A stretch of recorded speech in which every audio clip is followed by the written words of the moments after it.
si on prend les données de blessures en fonction des sports, là où il y a le plus de blessures, c'est l'athlétisme, le basket, le football américain, des sports comme ça qui sont très dynamiques où il y a beaucoup de vitesse. Et ça, cet exemple-là des sprinteurs en fait qui se blessent, et c'est vrai, les sprinteurs ils se blessent tout le temps, alors que les athlètes d'endurance, c'est plutôt des blessures de sursollicitation.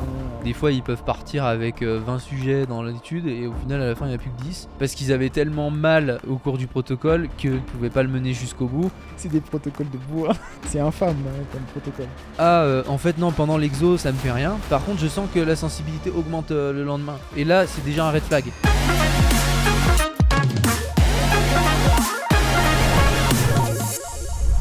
Bienvenue dans ce nouvel épisode du podcast Move More. Aujourd'hui, on va parler de l'isométrie. On va revenir sur ce sujet qui nous intéresse beaucoup. On en a déjà fait un podcast où on parlait d'isométrie plutôt orienté sur le versant performance, où on avait parlé de travail de pliométrie, de RSI, on avait parlé de tout ce qui était en lien entre l'isométrie et la performance.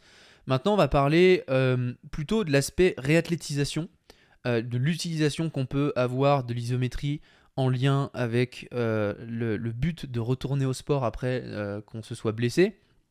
Donc c'est une modalité qui est hyper intéressante parce que globalement quand on se blesse d'une manière générale, et ça on en avait parlé, et au final on a bien fait de faire ces podcasts là avant, parce que si ça te parle pas trop, n'hésite pas à retourner voir les podcasts en question. Celui sur l'isométrie pour la performance, qu'on va pas redéfinir l'isométrie, je pense pas que ce soit très utile, on l'a déjà fait auparavant.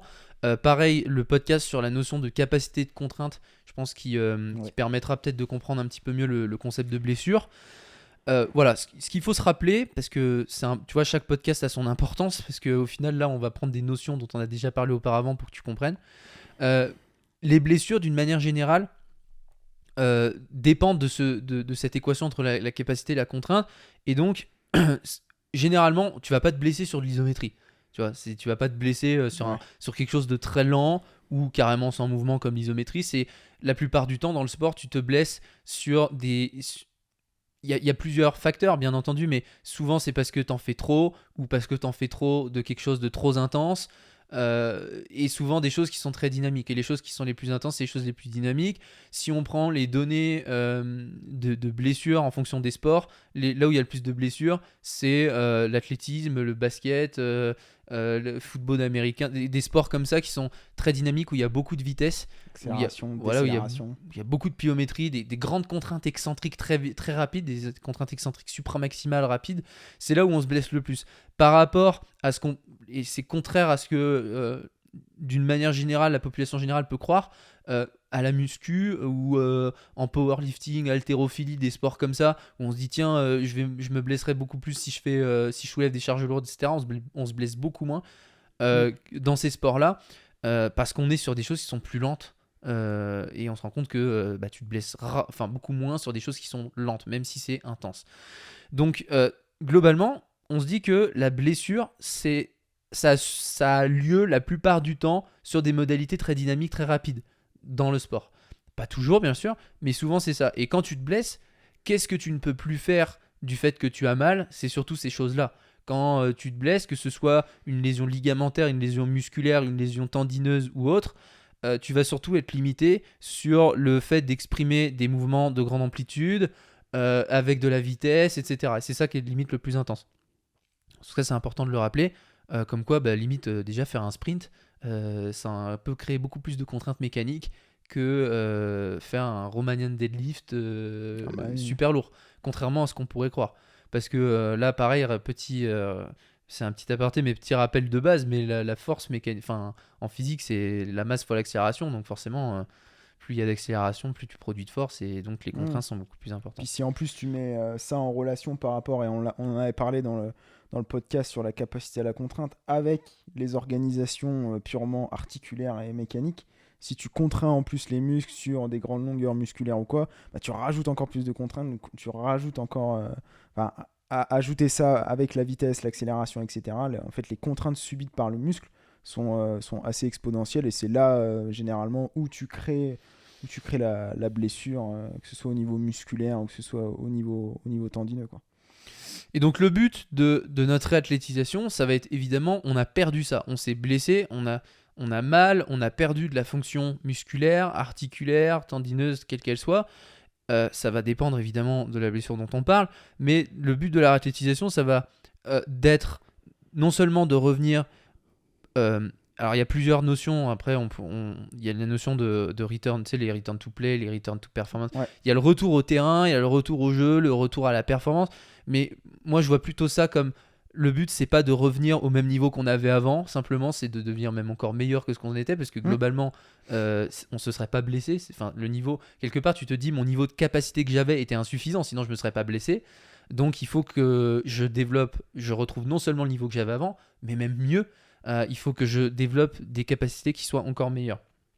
Et donc, quand tu te blesses, c'est là où je veux en venir, c'est que tu n'es plus capable de faire ces choses très dynamiques, quel que soit. Tu as fait une lésion musculaire, ligamentaire, tendineuse, tu vas pas sprinter le lendemain de ta blessure. Tu vas pas faire des sauts de fou, etc. Des choses très intenses, très dynamiques le lendemain. Ça c'est du bon sens. Mais du coup, la réathlétisation va devoir se construire sur des modalités spécifiques pour retrouver de la fonction au niveau du tissu qui a été lésé et pour retrouver de la capacité et progressivement reprendre les activités qu'on pratiquait, et progressive, donc spécifique et progressive dans les sollicitations. Et là où on va parler d'isométrie, c'est que justement c'est de l'autre côté du continuum. D'une part, on a la pliométrie qui est constitutive de la plupart des sports, donc quelque chose, enfin des mouvements qui vont être à haute vitesse et qui vont induire beaucoup de contraintes. Et de l'autre côté, on va avoir l'isométrie où là pour le coup il n'y a carrément pas de vitesse vu qu'il n'y a pas de mouvement, et là où ça va être très différent. Donc ce dont on voudrait parler, c'est de l'idée que quand on a une réathlétisation d'une manière générale, ça peut donner une guideline, un peu une application pratique. L'isométrie, on va l'utiliser en première intention. Et d'ailleurs, petit aparté par rapport à ça, mais quand on arrive à définir un peu le mécanisme de blessure, qui était l'excentrique rapide ou la plio à très haute intensité, et qu'on est capable de savoir ce qu'il y a de l'autre côté, c'est-à-dire à l'isométrie, puisqu'il n'y a pas de mouvement, donc globalement les contraintes exercées sont bien moins importantes. Après, il y a juste un peu de bon sens pour se dire ce qu'il y a au milieu au final. Parce qu'on pourrait se dire, ok, juste après l'isométrie, je peux juste remettre un petit peu de concentrique et d'excentrique, donc du mouvement classique comme on a l'habitude à la salle de sport. Puis après, on peut se dire, juste après, il va falloir que je fasse peut-être de la pliométrie à basse intensité. Et après, il faudra que je retourne à mon sport. Donc, et c'est d'ailleurs pour ça que c'est le four stage process. C'est le retour au sport en 4 étapes. Et globalement, c'est un schéma qui est classique et en fait qui coule de source un petit peu, puisque on a la finalité. Donc vraiment le mouvement dans lequel on cherche à augmenter la capacité, ce sera la finalité. On a le début qui va être l'isométrie, et c'est la thématique du podcast pour le coup. Et puis après, au milieu, on va progressivement augmenter la contrainte, progressivement augmenter la vitesse de mouvement, etc. pour revenir à la qualité. C'était juste pour tisser un petit peu ce continuum entre les deux. En fait, ça part de l'analyse, en fait. Ça part de l'analyse de l'activité et des contraintes. Qu'est-ce qui en crée le plus? Qu'est-ce qui en crée le moins? Et il y a quoi entre les deux? Ouais. Et du coup, à partir du moment où on va être progressif là-dessus, après ça te fait un peu comme une pyramide où là tu vas agencer les différents régimes de contraction. Tu disais isométrie, excentrique, concentrique, et du coup la plio à la fin.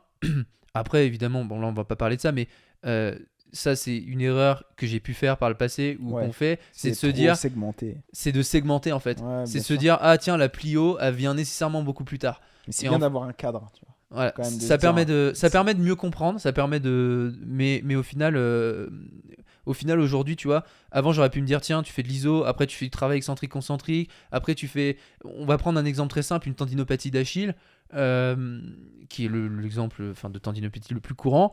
Tu te dis tiens, je vais faire de l'isométrie sur le mollet, le solaire, les gastrocnémiens, donc qui sont les muscles des mollets. Après on ferait de l'excentrique concentrique, donc avec des relevés de mollets, des trucs comme ça. Et seulement après on fait de la plio. Alors qu'en fait c'est désadapté, ouais. Alors que tu peux déjà faire de la plio extensive pour le coup à très basse intensité, mais plutôt sur du volume,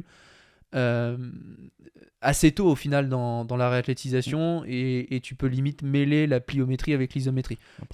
Après c'est juste une gestion des paramètres aussi, la raideur du sol, si tu prends des chaussures ou si tu prends pas de chaussures, la hauteur des sauts, la compliance du saut, enfin tu peux gérer plein de trucs et te dire au final même si j'intègre la pliométrie au début de ma réathlétisation, bah, ça peut être à une intensité qui est tellement moindre, mais qui sollicite quand même les qualités élastiques, bah, que je vais Exactement. maintenir cette qualité-là, quoi. Ouais. D'ailleurs, Petit aparté. c'est des choses qu'on voit dans nos formations, hein, si ça vous intéresse. Je crois que toi, tu avais fait un truc, Sur pied d'attaque, ouais, pied j'avais fait d'attaque. ça. Pied d'attaque, et moi, j'avais fait une formation Achille d'acier. spécifique, ouais, Achille d'acier, ouais, sur la tendinopathie d'Achille. Donc, ouais, on rentre vraiment dans ces détails-là. Et voilà, donc ça, c'est juste pour donner une idée de. Je me blesse généralement sur les modalités de contrainte qui sont les plus importantes, qui sont en haut de la pyramide, on va dire. Et la réathlétisation va commencer sur la base de la pyramide, qui est donc l'opposé, en fait. En fonction de la blessure, ça va dépendre, mais il y a des choses que tu ne peux plus faire. Donc, la première chose que tu peux toujours faire, c'est au moins ça, quoi. C'est au moins l'isométrie. Donc, déjà, il y a cette notion. Que c'est le truc le moins contraignant, l'isométrie, par rapport à tout le reste. Donc c'est forcément ce qui vient en premier. Après, ça dépend évidemment du contexte. Des fois, c'est pas. Enfin, je veux dire, tu peux avoir une blessure avec une réathlétisation qui est pas très grave, pas très importante, ou pour le coup, tu peux tout de suite mettre d'autres modalités, pas forcément faire Ouais. que de l'isométrie. Ça va vraiment dépendre. Mais ouais, donc il y aura cette première intention parce que c'est moins contraignant. Maintenant, il y avait aussi d'autres raisons pour lesquelles on pourrait utiliser l'isométrie. Tu vas en parler peut-être un peu. Diminution de la douleur, hein, je vais te laisser sur la diminution de la douleur. Ouais, l'effet analgésique, le fait que ce soit facile à mettre en place et qu'il n'y ait pas vraiment de risque Ouais. parce Bah, que. sur le fait que ce soit facile, ouais, c'est vrai que bon, on avait même parlé sur l'autre podcast, mais par exemple, on avait parlé de la distinction entre l'isométrie yielding et l'isométrie overcoming. Donc, ces deux modalités-là, et franchement, je t'invite à aller voir l'autre podcast parce qu'il Si tu il l'as pas était, vu, ouais. il était quand même intéressant. C'était plutôt sur la partie performance, mais il faut se dire qu'il y a quand même du transfert aussi sur la partie réathlétisation. Et globalement, si par exemple en début de réhabilitation, tu décides d'utiliser une modalité en isométrie, tu peux facilement donner à une personne de l'isométrie overcoming, donc de surpassement, où en plus cette personne-là, elle sera capable d'autoréguler l'intensité de la contrainte, l'intention de la contrainte, puisqu'au final, l'isométrie overcoming, c'est vraiment tu pousses contre un objet ou alors tu tires sur un objet qui est indéplaçable.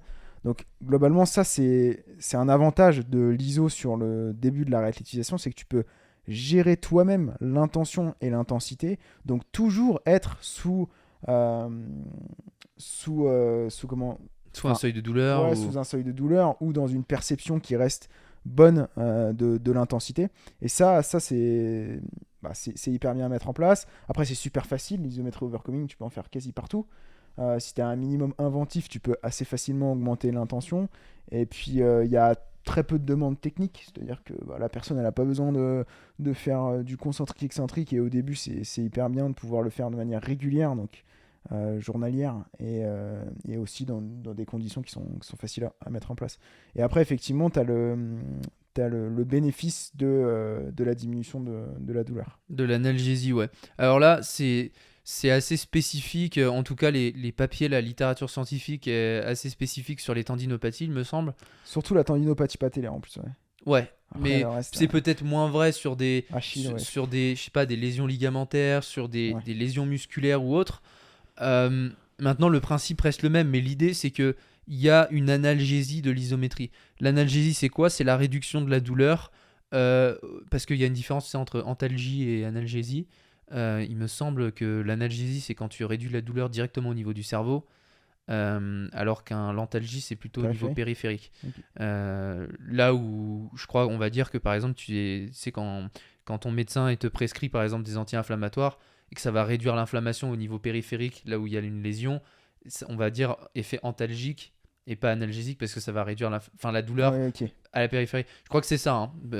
D'ailleurs, si c'est pas ça, n'hésite pas à commenter et à nous dire Tu me dis des conneries. qu'on a tort. Mais il me semble que c'était ça la différence entre analgésique et antalgique.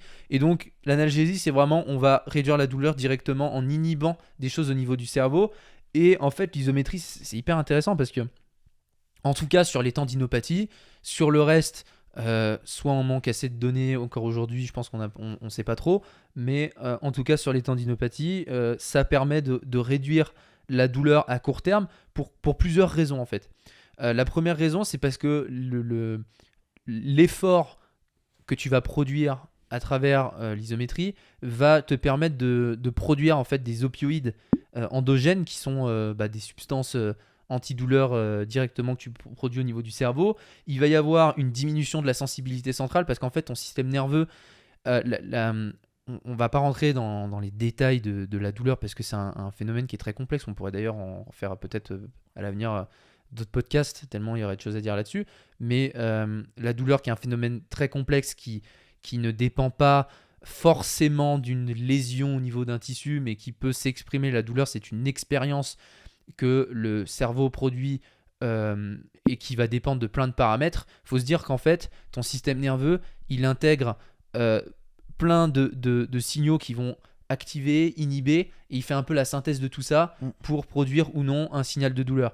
Et justement, il y a des choses qui vont sensibiliser ton système nerveux à produire un effet une expérience de douleur, ou à l'inverse, à diminuer cette sensibilité à la douleur. Et justement, l'isométrie va diminuer cette sensibilité centrale qui fait que il sera moins sensible aux signaux activateurs de la douleur. Donc ça, c'est une chose aussi. Il y a l'inhibition par les voies descendantes, parce que la douleur, il y a des voies ascendantes, des voies descendantes au niveau du système nerveux, de la moelle épinière, tout ça, et ça va permettre d'inhiber des voies descendantes de la douleur. Voilà. Et puis il y a aussi évidemment l'augmentation du seuil de la douleur, parce que ça c'est d'une manière générale avec l'exercice physique, plus tu t'exposes à un stress, à une contrainte, et ça c'est l'hormèse quoi, c'est d'une manière générale, c'est un principe global mais physiologique, mais là c'est pareil avec la douleur, plus tu t'exposes à une douleur progressive, etc., et moins tu y es sensible. Je crois que d'ailleurs c'est les athlètes d'endurance qui ont le plus haut seuil de douleur, il me semble. Je sais plus. Trop. Je sais pas, mais ça augmente pas mal le seuil de douleur. Mais du coup, l'isométrie va agir de ces différentes manières-là. Non seulement il va y avoir un effet analgésique via des substances directement au niveau du cerveau, les opioïdes, qui vont diminuer la douleur, une moindre sensibilisation, un seuil qui est plus haut, enfin bref, tout ça, ça va jouer sur le fait que tu as moins mal. Donc ça, c'est cool avec l'isométrie. C'est une contrainte qui est basse. Tu peux, et c'est pour ça que j'avais fait un post. C'est une contrainte qui est basse, que tu peux moduler pour la rendre plus compliquée. Que tu peux moduler, et la rendre très intense même. Ouais. Parce que là, on avait vu dans le dernier podcast, mais là, on dit que c'est une contrainte qui est basse intensité, longue durée, etc. Mais on l'a vu par exemple sur de l'overcoming, où tu peux augmenter la vitesse de développement de la force par l'isométrie. Donc ça peut devenir une modalité qui est plus contraignante. Et d'ailleurs, en réathlétisation, tu as plutôt intérêt justement de... Et c'est vers ça qu'on va aller. Hein. Et que tu vas aller, mais c'est vrai qu'au début, de base, l'isométrie, tu peux en faire une modalité hyper simple et hyper plus basse intensité. C'est vrai que ça peut être, en fait, c'est vrai que, en fonction de la douleur, mais ça peut très bien être, pour être très pratique, une isométrie à 30% d'intention. Là aussi, tu vois, quand on donne les pourcentages, c'est mais comment je sais que je suis à 30%? Bon. Si t'as pas un dynamomètre très spécifique, et que t'as pas évalué ton max, puis après, ça tu sauras pas. Mais bon, après c'est subjectif. Après c'est sûr que tu vois, ça me fait penser c'est comme les notions de répétition en réserve quand on parlait d'hypertrophie et d'échec.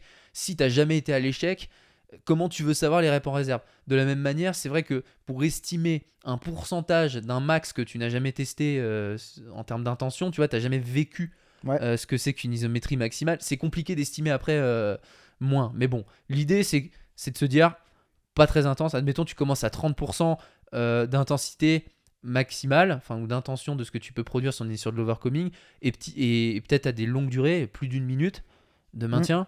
Et petit à petit, tu vas augmenter le niveau d'intention ou d'intensité et réduire les temps. Et comme on disait dans le dernier podcast qu'on avait fait, tu peux même être amené à faire une isométrie à intensité max de 3-5 secondes hyper intense, ou ça c'était sur l'overcoming, ou en yielding. Parce que l'overcoming, je prends l'exemple en escalade, tu sais, c'est C4HP qui mettait beaucoup de contenu là-dessus, où t'es genre à la poulie avec comme les pans là, accroché à la poulie, et tu fais un effort de tirage dans l'overcoming en cluster sur 3 secondes là. Donc ça peut être très intense l'isométrie, pas forcément qu'en overcoming, ça peut être en yielding aussi. Tu sais, on parlait beaucoup moins facile à mettre en place, mais ouais c'est clair, mais on parlait tu peux très bien avoir des maintiens de 5-10 secondes super lourds, ou après tu cèdes en excentrique. Mais voilà, c'est pas, quand on dit isométrie, c'est pas forcément c'est comme tout en fait, on adapte les modalités par rapport à ce qu'on veut. Tout peut être très contraignant comme tout peut être peu contraignant. C'est l'exemple qu'on avait donné sur la pliométrie qu'on peut intégrer en début de réathlétisation, c'est exactement ça. C'est-à-dire de se dire, bah, je vais utiliser une modalité de plio, mais qui est super basse intensité, genre juste des petits rebonds, par exemple, en corde à sauter, avec des chaussures super maximalistes, avec un sol... Sur du sable, Ouais, sur du... Non, voilà, c'est ça, de l'herbe. Se dire, voilà, là, j'ai vraiment, même en termes environnemental, j'ai géré tous les paramètres pour être certain que l'intensité de la plio, mais ça reste de la plio, est vraiment très basse, quoi. Donc... Et puis le temps qu'on va mettre entre chaque bombe, pour que ce soit plus ou moins raide. Il y a plein de façons de moduler ça, et justement pour aller... parce que souvent, ouais, c'est pas forcément évident, là tu parles de plio, mais de se dire comment je vais introduire de la pliométrie, à quel moment, etc.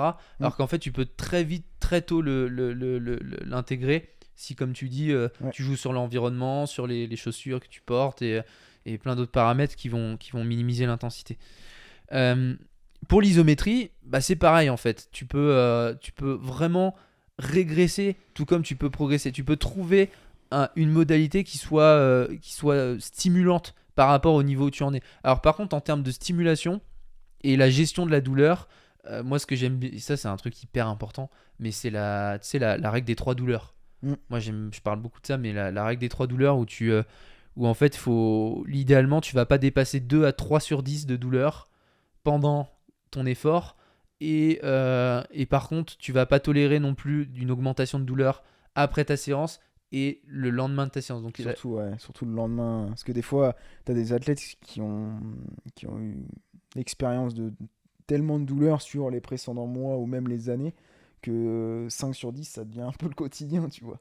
Du coup, tu es obligé des fois de commencer à 5 sur 10 en termes de douleur. Mais par contre, je trouve la règle, surtout des 24 heures après, elle est cruciale. C'est limite le plus important. Ouais. C'est de se dire, est-ce que vraiment le corps s'est adapté ? Parce que globalement, oui, tu sais que tu vas faire l'expérience d'un peu de douleur le jour de la modalité, mais 24 heures après, qu'est-ce qui se passe, quoi ? Ça, c'est hyper crucial, parce que ça aussi, moi, avec des athlètes que j'ai pu suivre, où je suis toujours, mais il y a toujours... en fait non, pendant l'exo ça me fait rien, donc il n'y a pas de douleur. J'ai pas mal non plus après la séance. Par contre je sens que la sensibilité augmente le lendemain, et là c'est déjà un red flag, tu vois. Tu te dis oula, si ma douleur elle augmente, tu vois. C'est ça le principe de la règle des 3 douleurs, c'est de se dire je n'en tolère aucune des 3. La douleur pendant supérieure à 3 sur 10, la douleur après et la douleur le lendemain. S'il y en a une qui n'est pas respectée, il faut se dire que c'est red flag, et qu'on a dépassé en termes de tolérance en fait de notre système. Peut-être pas en termes de capacité du tissu à un niveau local, mais en tout cas, si la douleur augmente après derrière, la fonction va diminuer, et on va s'engager dans un cercle vicieux. Donc ça, je pense que c'est important aussi. Il y en a qui peuvent se demander comment doser. Et je pense que ça, c'est une règle qui peut paraître un peu subjective, mais qui nous guide en fait. D'une manière générale, l'isométrie, ça va être important, ça va être valable pour tous les tissus en fait. Parce que c'est vrai qu'on a tendance à se dire oui, mais comment on va différencier pour un muscle, pour un ligament, pour je sais pas moi, le tendon bien sûr, ou fascia, etc. Mais en fait, pour un petit rappel anatomique, mais rapide, mais pour dire que il y a une continuité en fait entre tous les tissus, et que finalement c'est pas un logiciel d'anatomie, le corps humain.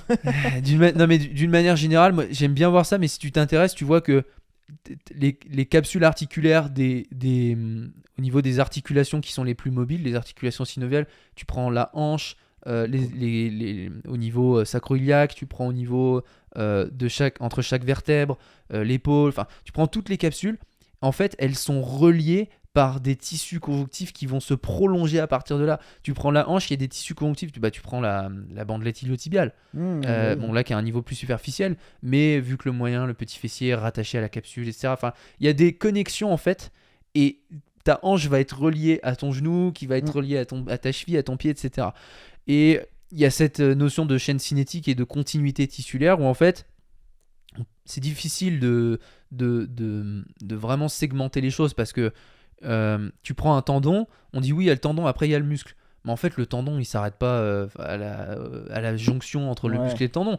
Le tendon, il y a des fibres de collagène qui se prolonge en fait dans le muscle, parce que dans le muscle il y a le tissu conjonctif intramusculaire avec l'épimysium là, périmysium, endomysium, tout ça, et ça c'est un peu la continuité du tendon finalement.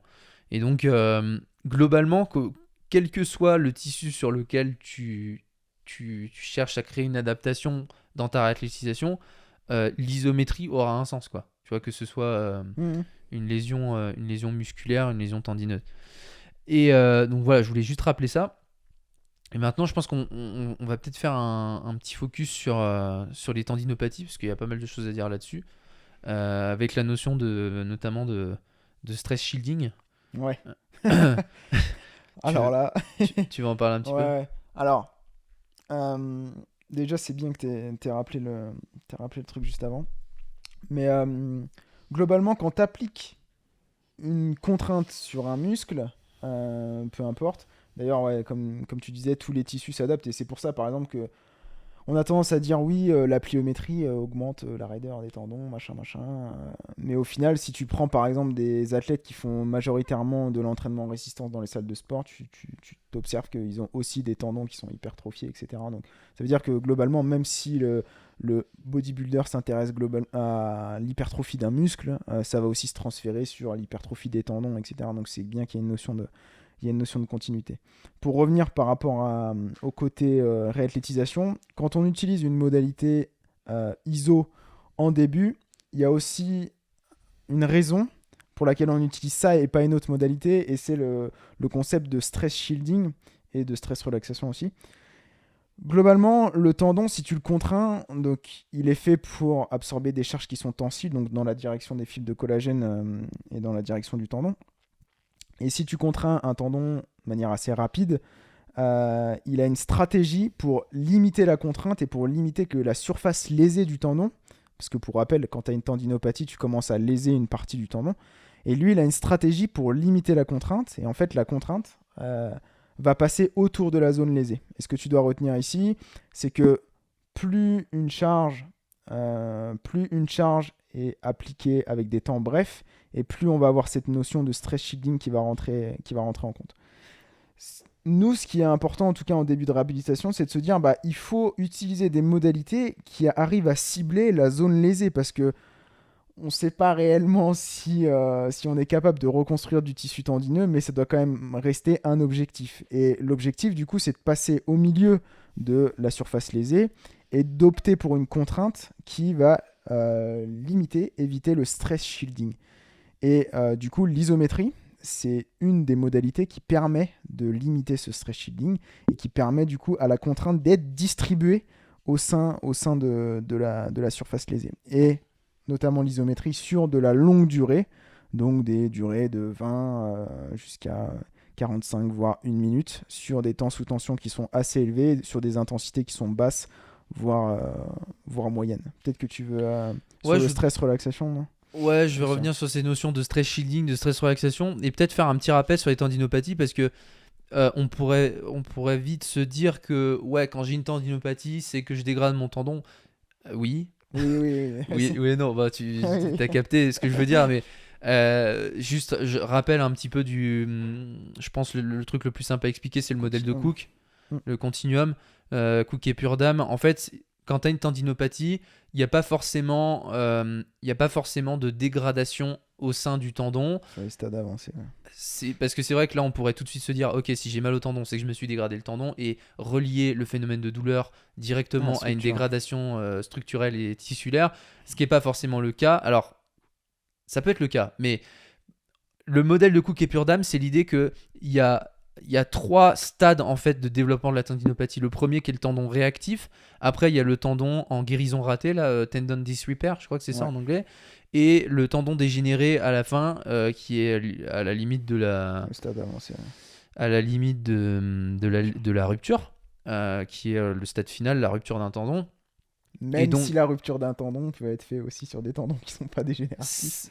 Ou pas douloureux en fait. Ouais. Ça fait peut-être des gens qui ont un... Ouais, si tu prends... Chez les basketteurs, si tu regardes un peu l'épidémie, au fait, tu te rends compte que même sur des tendons qui n'ont pas forcément des fibres de collagène endommagées, il peut y avoir des ruptures complètes. Ouais. Ouais, bah, Stress strain, quoi.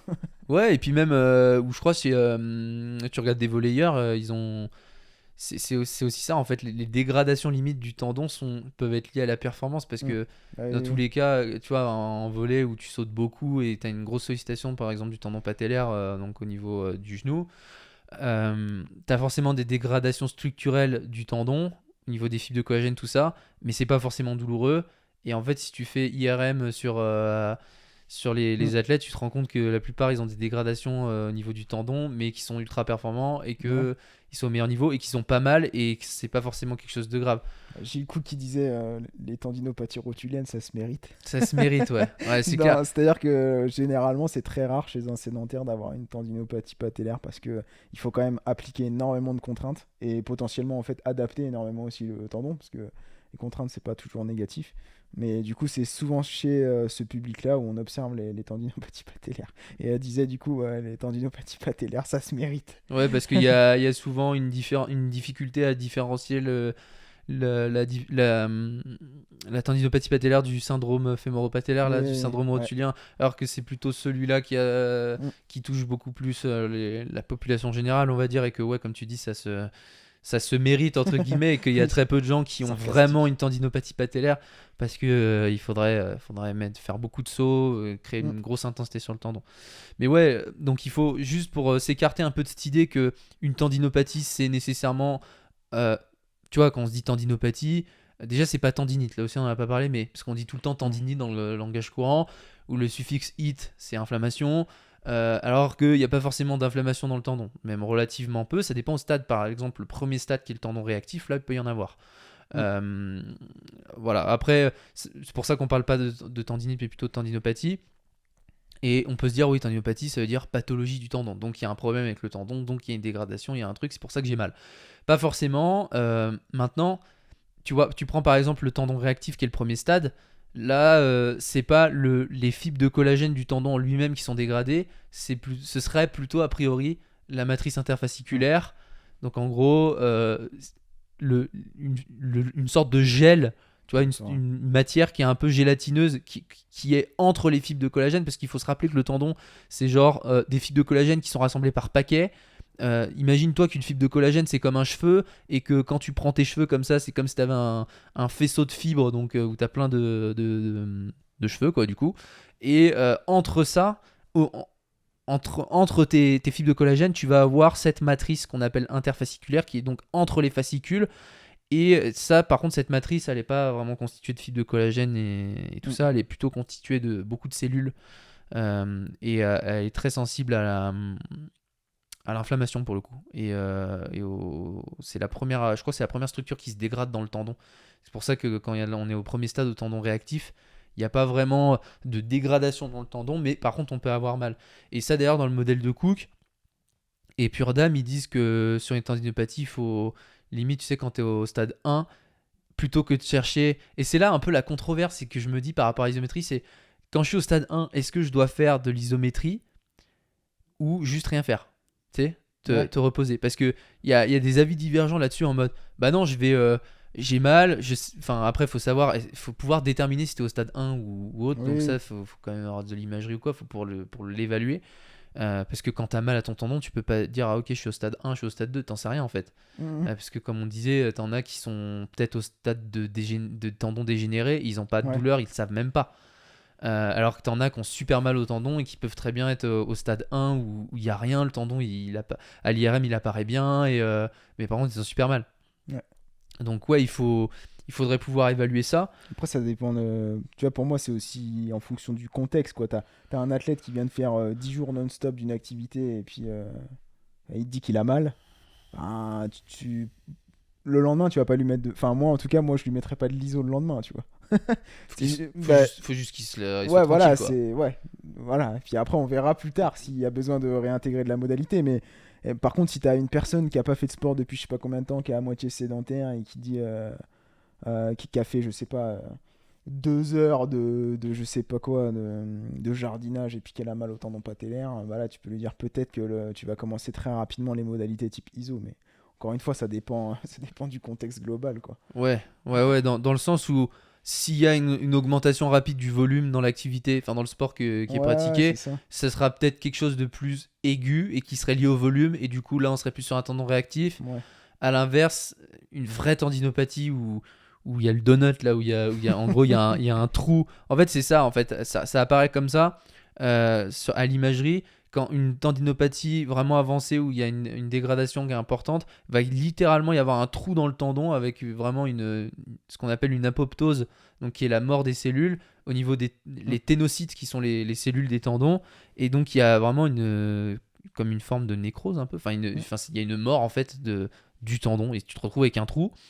Et c'est pour ça qu'il disait le donut, parce que genre t'as le trou au milieu et puis t'as tout ce qu'il y a autour.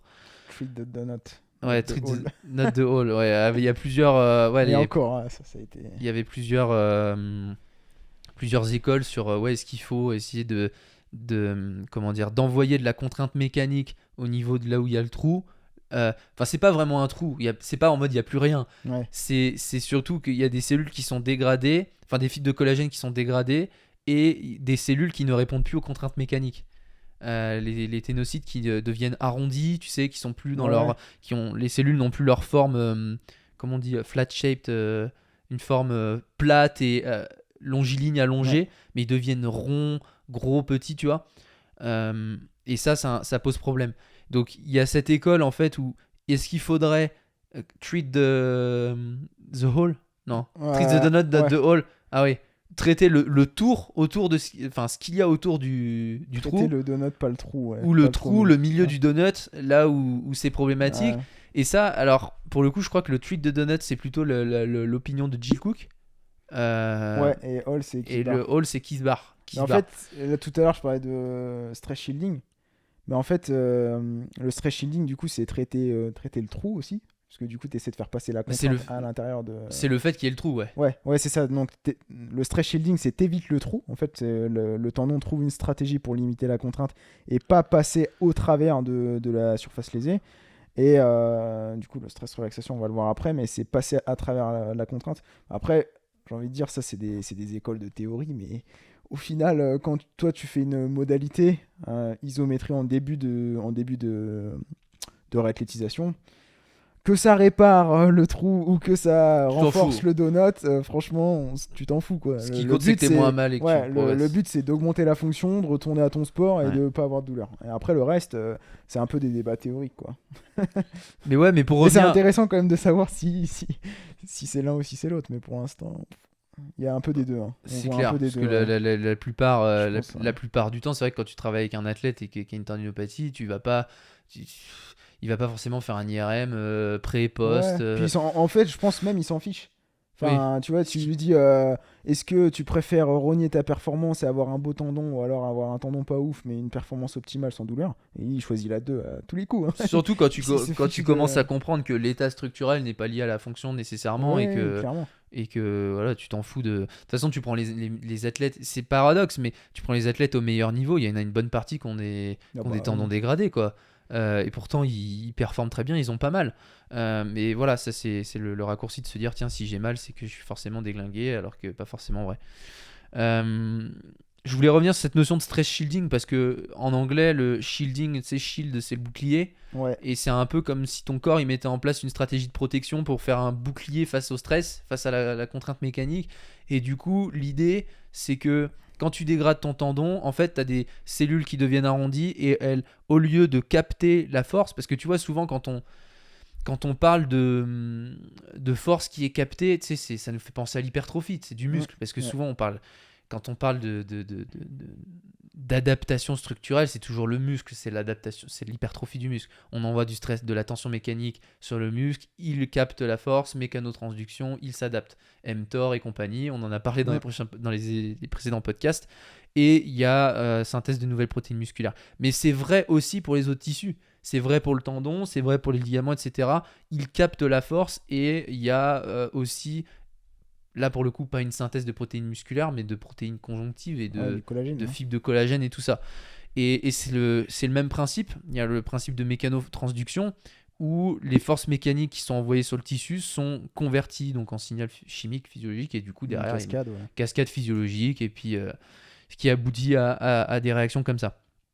Et en fait, sur ce phénomène de stress shielding, c'est que tu as des cellules qui ne sont plus mécanosensibles, donc qui ne captent plus la contrainte mécanique. Et du coup, puisqu'elles ne captent plus la contrainte mécanique, bah en fait, c'est tout. Enfin, c'est l'idée du donut, c'est la compensation. toutes les fibres de collagène qui est autour qui vont prendre la contrainte. Pense, ouais. Et en fait, ça, c'est un peu un cercle vicieux parce que au départ, bah, ton tendon, il était sain.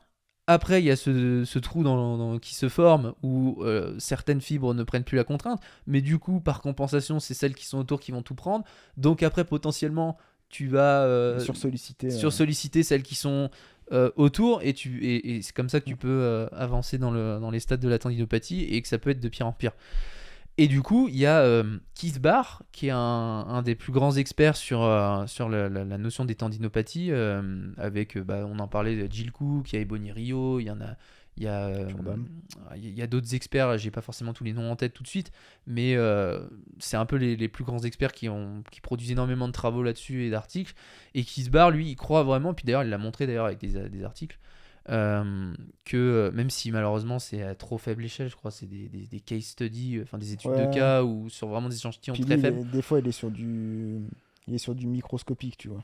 Ouais. Il est pas, tu vois, donc c'est pas forcément de l'écho, etc. chez de l'humain, etc. Ça manque encore de recherche, c'est sûr, mais il y a quand même des choses à en tirer. Ouais. Et lui, il croit que en fait, finalement, ce phénomène de stress shielding, il peut être surpassé grâce à l'isométrie. Et on en revient à l'isométrie parce qu'en fait, pour expliquer ça, il faut parler du phénomène de stress-relaxation, mais aussi de la transmission de la force. Parce que quand... l'OCM.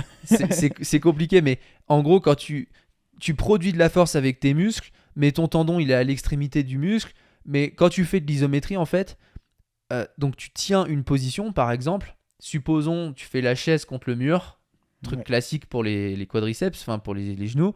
Ton tendon patellaire et quadricipital, donc qui sont la même chose en fait, la continuité. Mais bref, ton tendon patellaire, il va sentir une contrainte d'étirement et de compression parce que forcément les quadriceps au-dessus sont contractés et tirent dessus directement dans la continuité. Et en fait, ton tendon, au fur et à mesure que tu tiens la chaise, il va se relâcher. Ouais. Et c'est ça le phénomène de stress-relaxation. Ouais, c'est ça, c'est une charge constante, donc une contrainte un peu constante. Et c'est une diminution du stress à l'intérieur du tendon. Et du coup, là, dans notre exemple de la chaise, le tendon du genou patellaire et quadricipital aussi, du coup, mais ces deux tendons-là, si on considère que c'est deux tendons différents, mais bon, je veux dire, le tendon patellaire va se relâcher au fur et à mesure. Tu tiens 10 secondes, 20 secondes, 30 secondes, 40 secondes. Ouais. La chaise, il va se relâcher. Et le muscle, lui, les protéines musculaires, elles vont avoir de plus en plus de contraintes. Enfin, ça va être de plus en plus dur. Mais il y a cette notion de transmission latérale de la force où en fait, et c'est un peu paradoxal, mais même si, entre guillemets, le tendon se relâche, en fait, plus tu vas laisser de temps à la force de se propager, plus elle va aller dans les tissus conjonctifs. Et ça, c'est intéressant parce que du coup, la force va avoir le temps d'aller être captée dans le tendon et c'est le phénomène de stress-relaxation où là, pour le coup, on va outrepasser ce stress shielding et les fameuses cellules arrondies qui ne répondent plus à la contrainte mécanique, là, elles vont la ressentir. Et là, on va pouvoir justement réengendrer, je sais pas, les voies de signalisation et du coup recréer du collagène et recréer des adaptations en fait là où il y avait un problème en fait. Donc l'une des manières en fait de bypass, de faire de faire un raccourci vis-à-vis de ce stress shielding là, c'est d'utiliser le stress relaxation, donc utiliser une charge constante de l'isométrie. Et au sein du tendon, on va avoir une diminution du stress et du coup, on va avoir une resynthèse, en tout cas, on espère, de la partie lésée au milieu du tendon. Ouais, la théorie, c'est ça, c'est qu'en fait, comme on disait, l'hypertrophie, t'envoies une tension mécanique sur ton muscle, tu stimules mTOR et ça termine en synthèse de nouvelles protéines. Et bah là, c'est un peu pareil avec le tendon, où d'une manière générale, les tissus conjonctifs, c'est tu envoies de la force, ça va stimuler les ténocytes et les fibroblastes, donc qui sont des cellules qu'on retrouve dans le tendon. Pour les fibroblastes, on les retrouve d'ailleurs dans la majorité des tissus d'ailleurs. Et derrière, en fait, ce qui va être important, ça va être aussi, t'en parlais au départ quand on parlait du tendon, mais de la direction de la force. Mm. Parce que, en fait, les fibroblastes, c'est sur ces cellules-là qui vont produire. Bah, en fait, ils portent bien leur nom. Hein. Fibroblast, blast, c'est une production. Ouais. Ça veut dire qu'ils produisent. Et fibro, bah, c'est les fibres. Donc, ils produisent des fibres de collagène en l'occurrence. Et du coup, ils vont déposer des nouvelles fibres de collagène là où il y avait ce trou du donut, là où c'était problématique. Et ce qui est important, ça va être la direction de la force, en fait, dans laquelle elle s'applique. Et ouais, je sais pas si tu veux en parler de ça un peu. Ouais, par rapport au pont collagène, non? Ouais. Bah en fait, ça reprend exactement les mêmes principes, quoi. C'est-à-dire que quand tu laisses le temps et que tu as une charge constante et que tu as une diminution du stress, tu vas progressivement étirer cette matrice-là, tu vas probablement avoir une charge qui va être tensile et tu vas progressivement en fait casser des ponts de collagène au niveau du tendon et potentiellement derrière ça va resynthétiser par-dessus et donc tu vas éviter ce stress shielding pour utiliser le concept de stress relaxation. Et là, il va y avoir l'importance justement de la spécificité de l'orientation de la force. Et c'est pour ça aussi que souvent, en particulier sur les tendinopathies, mais on parle dans la réathlétisation, il y a énormément d'articles sur l'excentrique, et beaucoup plus qu'il n'y en a sur l'isométrie, Ouais. pour le coup, à l'heure actuelle où on fait ce podcast. J'espère que ça va évoluer avec le temps, mais on a de plus en plus de données, mais c'est pas encore concluant. Pas encore suffisamment, en tout cas par rapport à l'excentrique. Et ouais, en fait, l'excentrique, tu te dis, si ça marche pour les tendons, c'est parce que, en fait, tu viens charger le tendon dans la direction des fibres, en fait, Ouais. dans le Après, sens ouais. de l'étirement de la Moi, fibre. je pense aussi que si les modalités aussi excentriques fonctionnent, c'est parce qu'elles arrivent à contraindre un maximum le muscle. Ouais. Et sachant que le muscle, au final, il a une continuité vis-à-vis du tendon, Ouais. ça peut que favoriser. Et je pense, après ça c'est des hypothèses, mais en fonction de ton site, de ta localisation de ta tendinopathie, si tu es plutôt vers le corps musculaire ou si tu es plutôt vers l'os, bah, cette modalité-là excentrique va potentiellement être mieux mieux, ou similaire du moins, par rapport à une modalité iso. Et peut-être que l'une des raisons pour laquelle l'excentrique fonctionne aussi, c'est parce que ça va contraindre le muscle, et on sait très bien que l'excentrique c'est quand même assez utile pour contraindre le muscle. Mais que quand on ce parle soit sur d'excentrique, là, on l'hypertrophie. parle vraiment d'excentrique supramaximal. Ouais, c'est ça. Voilà. Ouais. Pas... Pas de l'excentrique. c'est important. Ouais. C'est vraiment là, quand on parle d'excentrique, c'est au-dessus d'un 1RM, quoi. Mais ça, c'est des protocoles de tendinopathie, quoi. Voilà, c'est-à-dire que tu n'arrives pas à remonter en concentrique. C'est pas juste je fais un tempo excentrique, C'est quoi. des protocoles de bourrin. Mais après, c'est C'est infâme comme protocole. ouais. En plus, on sait que ça éveille chez les personnes plus de douleur. Hein. Ça éveille plus de douleur. C'est ça qui pose problème. En fait, là, tout à l'heure, on parlait des 3 règles des douleurs, mais sur les protocoles excentriques, en tout cas, moi j'en ai vu, il n'y avait pas de règles spécifiques sur la douleur. Donc vraiment, c'était des exercices qui étaient faits pour la douleur. Et d'ailleurs, ouais, j'avais fait Après, ça veut pas dire que sur le long terme, t'as pas une amélioration, mais j'avais fait un post là-dessus, mais ouais, c'était le problème qu'il y avait avec l'excentrique, c'est que souvent l'adhérence au protocole, parce que des fois ils peuvent partir avec 20 sujets dans l'étude et au final à la fin il n'y en a plus que 10, même pas, parce qu'ils avaient tellement mal au cours du protocole qu'ils pouvaient pas le mener jusqu'au bout. Et au final, bon, ok, t'améliores peut-être les paramètres fonctionnels, structurels ou des trucs très précis qui vont être mesurés en laboratoire, oui, c'est ça. au niveau tendineux, etc. Mais si derrière t'as ultra mal et que tu peux pas retourner sur le terrain, l'athlète s'en fout en fait. Ouais. Donc c'est pour ça que, d'ailleurs, c'est les premiers à s'y être intéressés. C'était Ebony Rio et Jill Cook et Craig Purdam. Justement, c'est eux qui ont fait des études sur l'isométrie parce que en fait ils ont appliqué ça, je crois, c'était sur des basketteurs et des volleyeurs en in-season, donc pendant la saison, parce qu'ils se rendaient compte que faire des protocoles excentriques supramaximaux... Avec un Spanish squat. Oui, voilà, Spanish squat. Mais de l'excentrique supramaximal en saison, avec quelque chose qui va augmenter les douleurs, derrière, en fait, juste ça va les écarter de leur sport et c'est pas la priorité, quoi. Donc du coup, l'isométrie va permettre à court terme de réduire leur douleur pour qu'ils puissent continuer de pratiquer leur activité. tout en créant des adaptations structurelles et derrière en créant, après en mettant une progressivité. Maintenant, l'erreur qu'on fait souvent, c'est de se dire, en pensant de manière, encore une fois, binaire, dichotomique, en se disant, est-ce qu'il faut faire de l'iso ou est-ce qu'il faut faire de l'excentrique? Les deux, en fait, on peut faire les deux. Maintenant, c'est vrai que d'une manière générale, l'excentrique supramaximal, c'est pas forcément accessible à tout le monde. Et personne ne le voit comme ça en plus. Déjà, il faut que ce soit. Enfin, là, je pense que quand on parle d'isométrie depuis tout à l'heure et de tendinopathie, on pense souvent aux genoux au tendon patellaire, au tendon d'Achille. C'est les deux les plus étudiés. Maintenant, il n'y a pas que ces tendons-là. Il y en a d'autres. Après, il y a des tendons qui sont plus. Tu sais, cette notion de tendon positionnel et de tendon d'étirement et de raccourcissement. Donc, ça va dépendre en fonction de quel tendon dont on parle.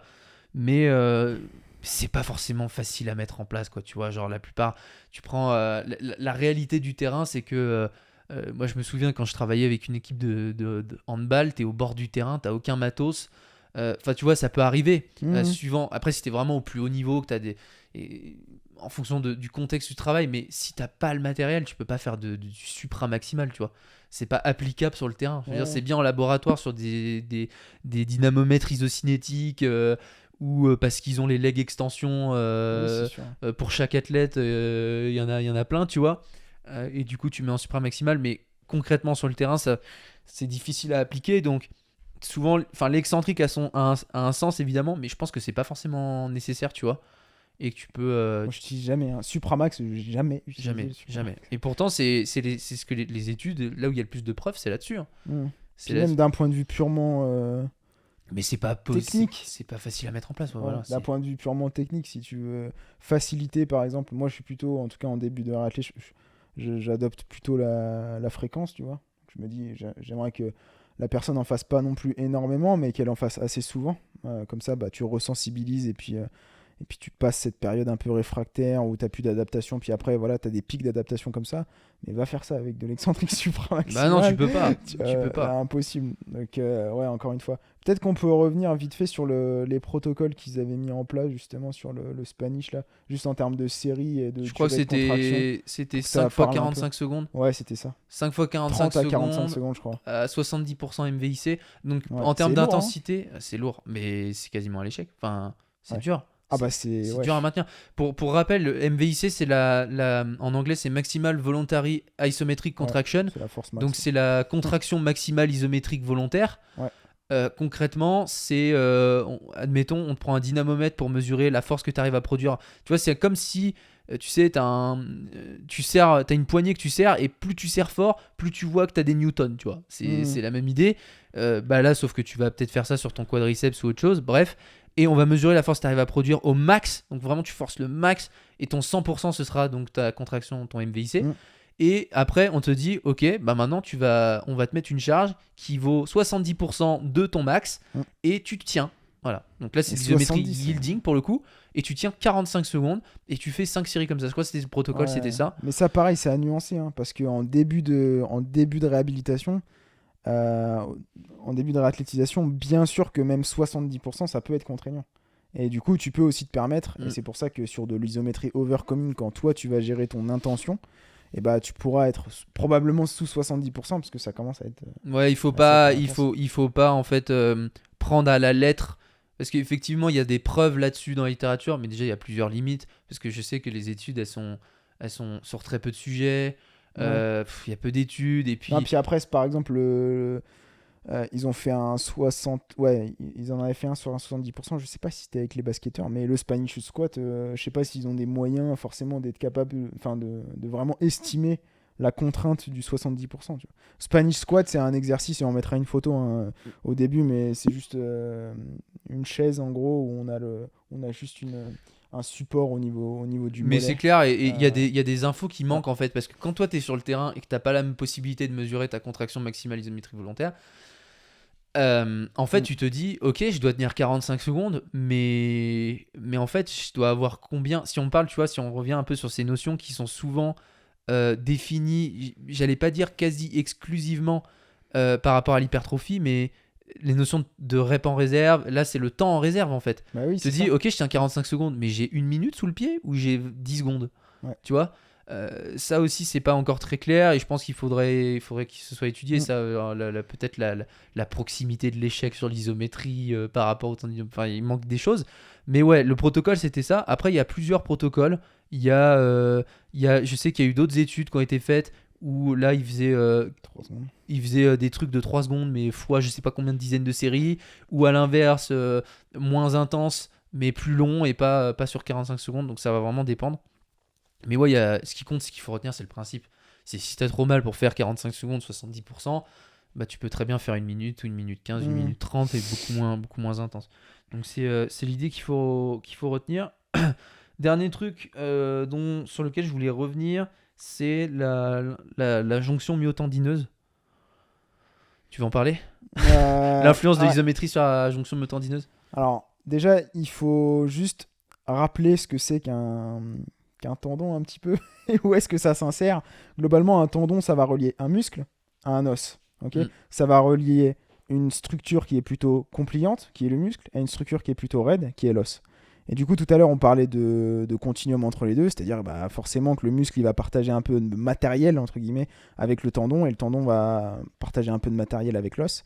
Ce qu'il faut retenir ici, c'est que au sein de la jonction myotendineuse et au niveau de l'os et du tendon, on va avoir des changements dans le comportement mécanique, au final, du tendon. Par exemple, plus le tendon qui va être proche de l'os va être beaucoup plus raide. Ça va être un tendon qui sera raide, potentiellement qui peut répondre à des modalités plus orientées raideur.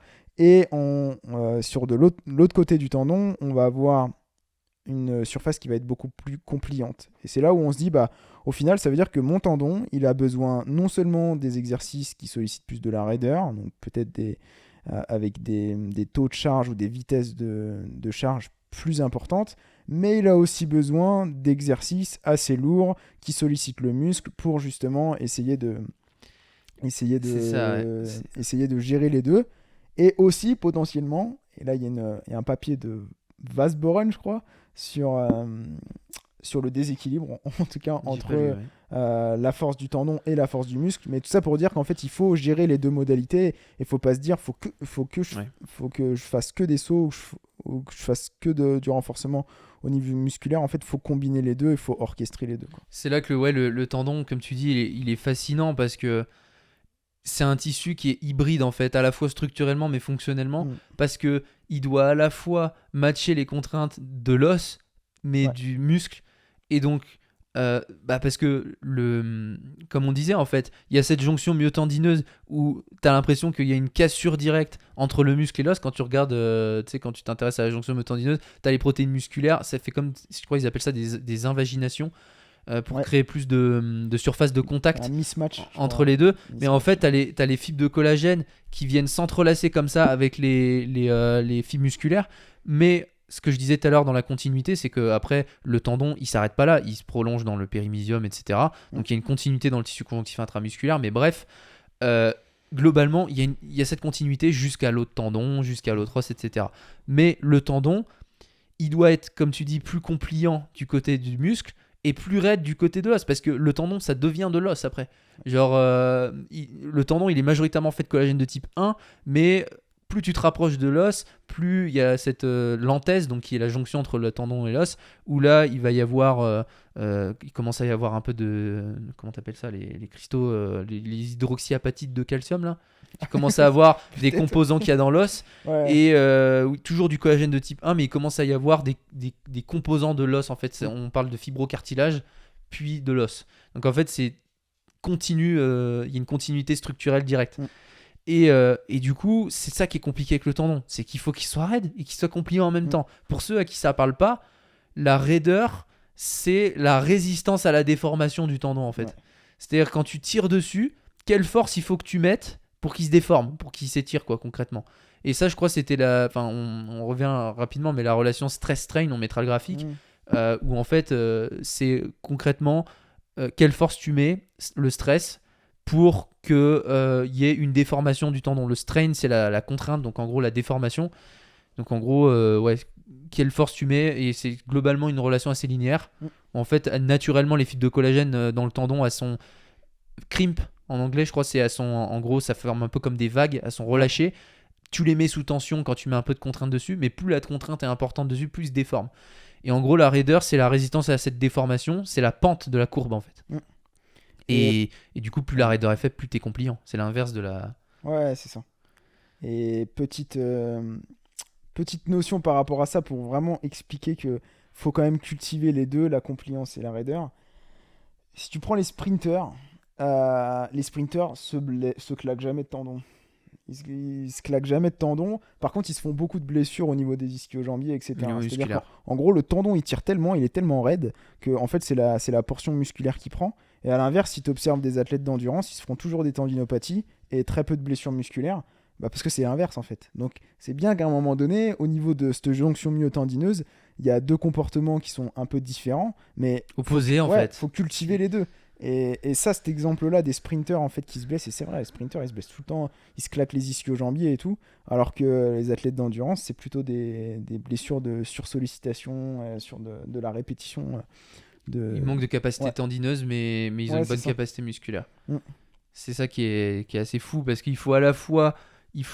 En fait, il faut réunir des comportements mécaniques opposés en fait. Ouais, c'est ça. À la fois une raideur et une compliance, puisque la raideur c'est l'inverse de la compliance et inversement du coup. Donc, mais il faut les deux en même temps. Donc il n'y a pas à choisir entre est-ce qu'il faut faire des sauts, est-ce qu'il faut faire du lourd, est-ce qu'il faut faire de l'isométrie. En fait, il faut tout faire. Kisbar, il dit raideur, performance et compliance, santé plutôt. Il dit un truc comme ça. Et c'est ça, je crois que Kitzbar, il travaille évidemment, il fait des études laboratoires, etc. Mais il travaille aussi avec des, je sais plus quelle équipe, je crois, il travaille pas en basket, je sais plus ce qu'il fait.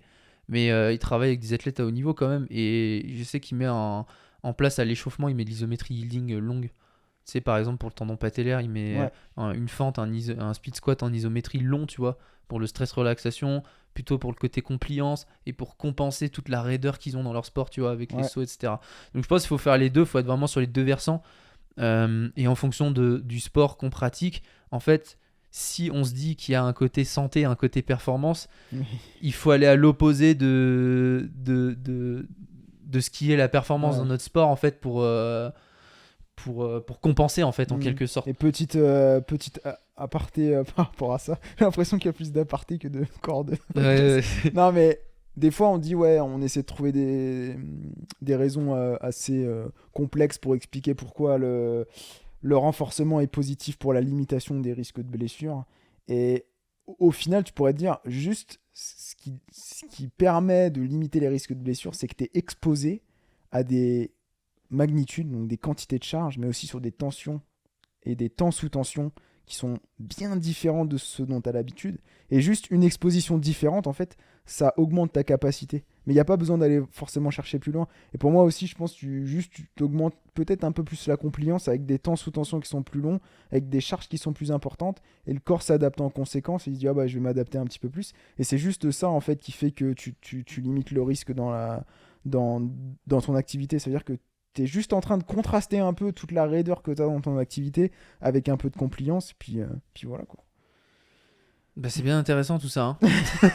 On a parlé de beaucoup de trucs. On va peut-être revenir un petit peu sur tout ce qu'on a vu. Je pense on a fait. Peut-être, tu ouais, voulais- peut-être genre vraiment d'un point de vue pratique, ce que les gens pourraient mettre en place si jamais ils ont un début peut-être de Ouais. Après, ça Le va dépendre du protocole contexte et classique, de quoi. chacun, mais en tout cas, un truc qui se barre, lui, il a montré, c'est que la majorité du phénomène de stress-relaxation a lieu dans les 30 premières secondes. Ouais. Tu vois, je crois que c'était 80% du phénomène ou 90%, et où tu gagnes que 10 ou 15% en montant à 1 minute 30 de maintien. Ouais.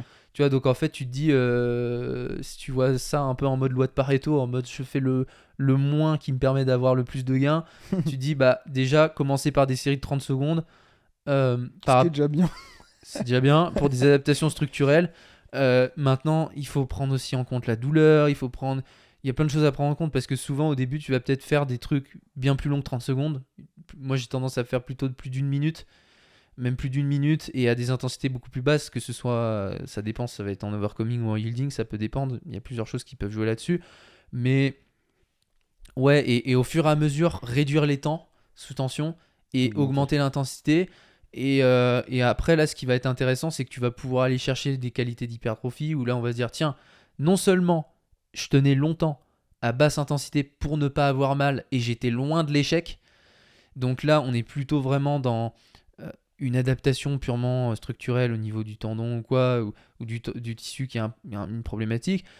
Mais on n'est pas sur de l'hypertrophie, on n'est pas sur ces choses-là. Et plus on va avancer, plus on va réduire le temps, plus on va aller développer des qualités de force, des qualités d'hypertrophie, on va se rapprocher de l'échec, etc. Et là, on va aller chercher d'autres qualités. Et ce qui est intéressant après, c'est évidemment de tout faire ensemble. Il va falloir faire cette isométrie qui devient de plus en plus intense pour aller aussi chercher au-delà des adaptations dans le tendon ou autres, des qualités musculaires, puisqu'on peut faire de l'hypertrophie avec de l'isométrie aussi. Donc ça permet de renforcer le tendon, donc ce qui peut être pas mal pour ça permet de renforcer le muscle, ce qui peut être pas mal pour le tendon, pour le décharger aussi un petit peu. Et en parallèle, faire de la pliométrie extensive, et puis qu'on augmente au fur et à mesure. Et après, on arrive à un moment où on a les deux, quoi. Ouais. L'idée, c'est qu'on ait toujours une exposition aux deux. Et c'est ce qui se fait au plus haut niveau maintenant. Hein. Je pense c'est ils savent que un volleyeur, il fait des centaines et des centaines de sauts sur un match. En contrepartie, il va falloir qu'il bouffe de l'isométrie, qu'il va falloir qu'il fasse du chargement lourd et lent. Classique quoi pour compenser ça. C'est basique mais c'est des choses de base, mais je pense que l'essentiel est là en fait. Ouais. C'est de faire les deux choses où on a tendance à se dire de façon binaire, est-ce que c'est l'un ou est-ce que c'est... Non, c'est les deux en fait, c'est toujours les deux. Ouais. Et il n'y a pas à choisir, faut faire les deux. Donc j'espère que le podcast t'aura intéressé, et si tu fais un sport comme ça où il y a beaucoup de sauts, beaucoup de courses, de trucs comme ça, mets en place de l'isométrie, parce que au-delà de l'aspect réathlétisation et après une blessure et tout ça, d'un point de vue prévention ou en tout cas mitigation du risque de blessure et de ses conséquences, ça a un intérêt. Ça a un intérêt réel pour justement, tu vois, si tu as des sollicitations raides dans ton sport, beaucoup de raideurs et beaucoup de trucs dynamiques, derrière tu compenses, tu viens recréer la compliance dont tu as besoin pour que le tendon il puisse fonctionner au mieux. Tu voulais rajouter un truc ? Non, je pense que c'était bien, ouais. C'était bien. Écoute, on se retrouve dans le prochain podcast, et n'hésite pas à mettre des petites questions, commentaires ou quoi. Parce que si ce podcast a eu lieu, c'est parce que on reçoit des retours par rapport au podcast, et j'ai reçu un retour par rapport à l'ancien podcast sur l'isométrie et la performance, et on nous a suggéré de faire sur le versant réathlétisation. Et puis, sachant qu'on avait déjà trop parlé sur l'autre, on n'avait pas parlé, mais du coup, n'hésite surtout pas à mettre des commentaires, et puis nous, on les lit, et puis on essaie de les mettre en place. Ouais. Comme ça, on essaie d'interagir et de faire participer ceux qui nous écoutent et qui nous font confiance au maximum. On se retrouve sur le prochain podcast.